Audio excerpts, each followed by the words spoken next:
Capítulo 7. O interrogatório. Assistir a si mesmo a uma gravação que ele jamais imaginou que faria o fez estremecer. Sem desviar os olhos da tela do computador, ele bebeu avidamente da xícara que foi depositada à sua frente pela garota que há poucas horas o encarava com nojo, mas agora o encarava com algo que lhe pareceu ser empatia. Eu sempre fui um homem tímido e de poucos amigos. Meu círculo social basicamente se resumia a minha namorada Camille e algumas amizades que consegui carregar comigo da infância. Quando eu era criança e ouvia meu pai dizer que depois de adulto fazer amigos é uma tarefa quase impossível, eu gargalhava e dizia que eu sempre teria amigos, mas quando eu me tornei adulto a realidade foi outra. Eu assumo, eu era um cara solitário e no meu primeiro ano de faculdade, quando Camille me largou, ela acabou levando consigo todos os meus amigos, inclusive o Bruno, que passou a me evitar para não entrar em atrito com ela, que com todo o seu melodrama jogou a culpa do término do namoro em mim e fez com que todos eles me odiassem. Inesperadamente, Lara pausou o vídeo e se sentou ao lado dele no computador, enquanto Patrícia os observava de longe, encolhida contra a luz do sol que fluía através da janela da sala de estar. Você já assistiu isso 2 vezes, certamente já se certificou de que não esqueceu de falar nada, exprimiu Lara, afastando a mão dele do mouse. Um rubor repentino ardeu na face de Rodrigo, e ele sorriu. Nós não temos nada além da minha palavra para apontar os culpados, então o mínimo que eu posso fazer é verificar se eu não estou esquecendo de nada, replicou, empinando o queixo para que ela o deixasse dar play no vídeo. Por favor. Relutantemente, ela acatou o seu pedido, e ambos encararam a tela do computador, remoendo entre mentes que apenas aquela gravação não serviria para derrubar uma seita tão poderosa como a dos Messores. Não tenho interesse em saber a sua história, eu quero apenas que você me diga os nomes dos envolvidos. Ouviu-se a voz ríspida de Mateus na gravação. Como ex-policial, você sabe muito bem que ao dizer os nomes dos envolvidos fora de contexto, minhas palavras serão como folhas mortas ao vento. Ninguém se importará com elas. Rebateu Rodrigo, encarando-o ferozmente, cansado de ter aquele par de olhos ameaçadores, desejando perfurar suas entranhas. Se isso te faz feliz, continue. Quando Camille me chutou, eu coloquei na minha cabeça que a melhor maneira de reconquistá-la seria provando que eu conseguiria viver sem depender do dinheiro da minha mãe. Meu primeiro passo foi arrumar um emprego em uma loja de roupas de grife, coisa que eu conhecia muito bem, pois tive a sorte de crescer em uma família rica que me deu a oportunidade de usufruir de coisas requintadas. Apesar de ganhar razoavelmente bem e com o meu salário conseguir pagar boa parte da minha bolsa de estudos, ainda não era o suficiente para que eu pudesse viver, não após parar de receber o dinheiro da minha mãe. Neste momento, me mudei para o edifício Morales, deixando para trás o meu requintado alojamento próximo ao campus. Poucos dias após me instalar, conheci Gustavo, um amigo do meu colega de quarto, que, como um enviado do inferno, me persuadiu em uma noite de bebedeira no Bar Ortiga que eu poderia dobrar meus ganhos mensais em uma mesa de pôquer clandestina, gerenciada pelo síndico do prédio, Ulisses. Ulisses e Gustavo também eram alunos de medicina? Ouviu-se a voz de Lara por detrás da câmera. Eu achava que sim, mas tudo fazia parte do disfarce que o professor de anatomia Edmundo criara para aqueles 2 demônios manipuladores alcançarem novos membros para a seita dos Messores. Eu vi ele abrir as entranhas de uma mulher, arrancar o seu coração e cozinhá-lo na minha frente. A voz de Lara foi interrompida por uma crise de choro. Ele me obrigou a... Por favor, deixe que eu guie as perguntas, pediu Mateus com firmeza. Não, Matt, eu preciso que ele continue. Rodrigo se assistiu pigarrear e endireitar a coluna enquanto retomava uma linha coerente de pensamento. Eu sempre fui bom no pôquer. Aprendi a contar cartas logo na adolescência, movido por uma aposta besta entre meu melhor amigo e eu. Imaginei que não seria tão diferente do que eu estava acostumado, e de fato no início não foi.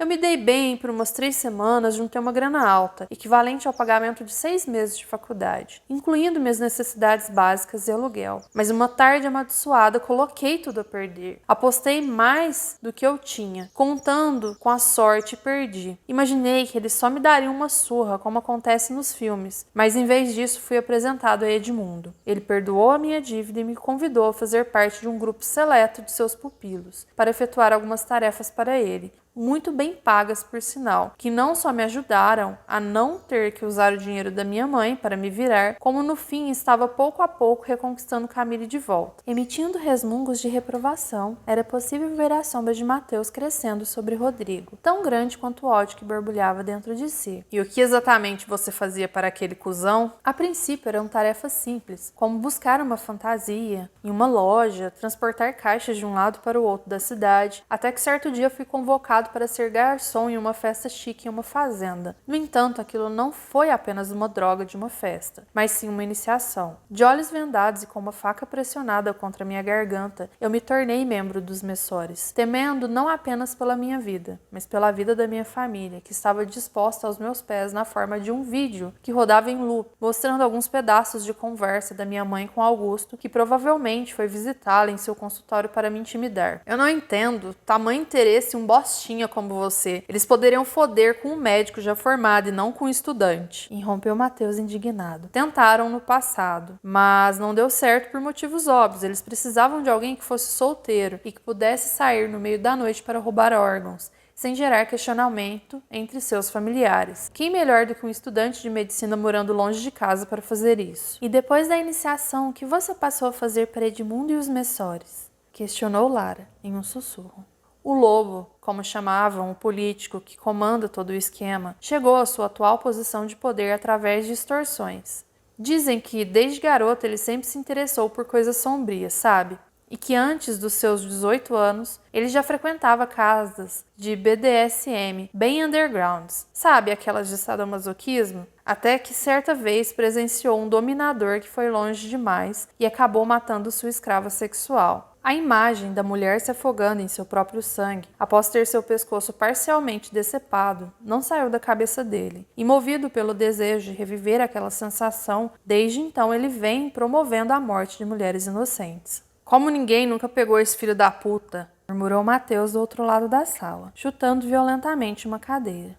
Ele conhece a intimidade podre de cada um dessa cidade. Todos os seus segredos vergonhosos, sabe aqueles que somente o próprio diabo conhece? Através desses segredos, ele consegue o que quer. Rodrigo fez uma pausa para reprimir um bocejo e retomou a sua seriedade. Ele e seus lacaios têm olhos e ouvidos em qualquer buraco escuro e diabólico da região, de onde eles colhem provas contra os ricaços que se envolvem com qualquer tipo de crime, desde o mais leve, como fumar um mísero baseado, até um assassinato. Esse político pode ser o homem de terno vermelho. Lara sufocou um grito, aterrorizada com a lembrança. Sempre que eles estrupavam uma mulher ou estavam abrindo o corpo de alguma delas para comer os seus órgãos, ele se sentava no centro da sala, tendo seu rosto oculto por uma máscara de lobo dourada.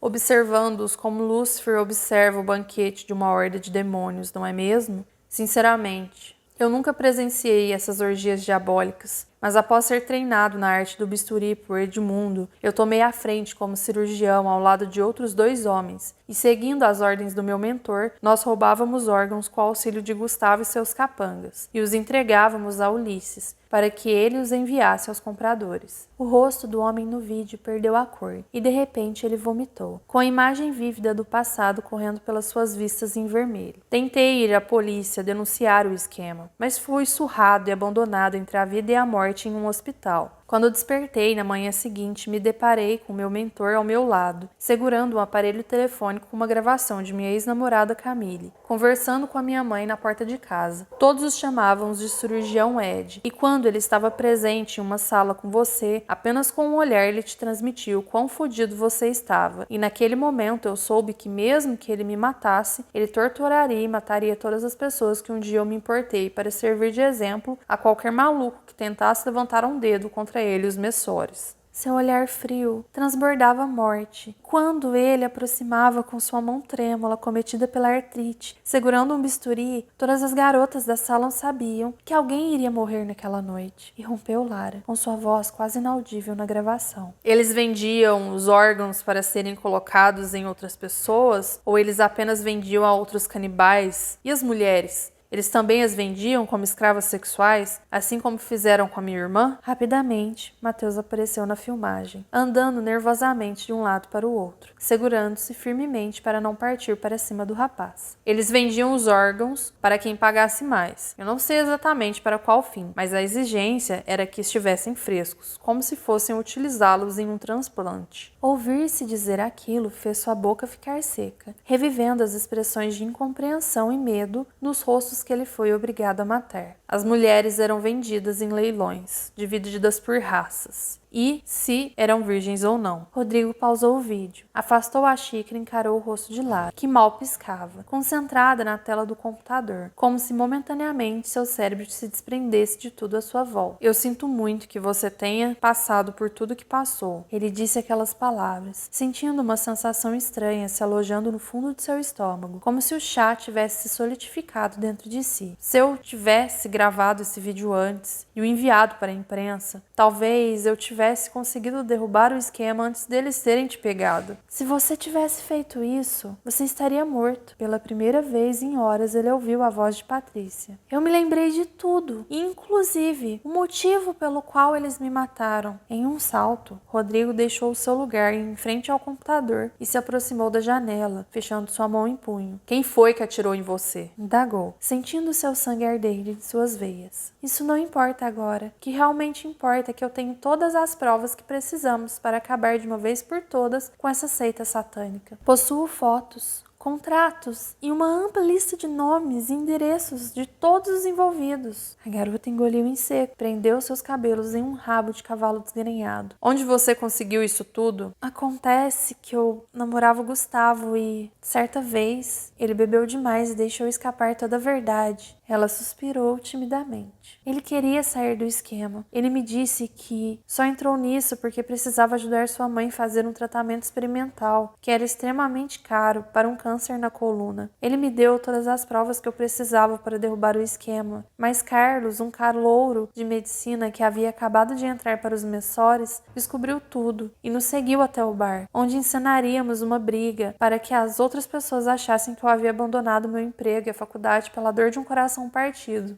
O plano era eu fugir para a casa da minha avó em Saturnália, onde nos encontraríamos e seguiríamos para o interior. Você bem sabe que para deixar a seita é quase impossível e os poucos que saem são marcados para sempre, ficando à mercê de trabalhos sujos, vez ou outra. Eu bem sei, pensou ele, tendo em mente as inúmeras vezes que teve que abandonar o seu trabalho no hospital às pressas ao longo dos anos para extrair um rim ou um pulmão de alguma garota inocente, a pedido de Ed, para que eles não fossem atrás de sua família. Se as provas estavam no seu computador, eu sinto lhe informar que já era, continuou, emitindo um pequeno som desanimado. Eles o levaram embora, lembra? Temendo que aquelas informações fossem morrer comigo, eu enfiei o pendrive no bolso da sua jaqueta na noite em que fui baleada. Se tivermos sorte, ela ainda está no chão imundo do seu banheiro.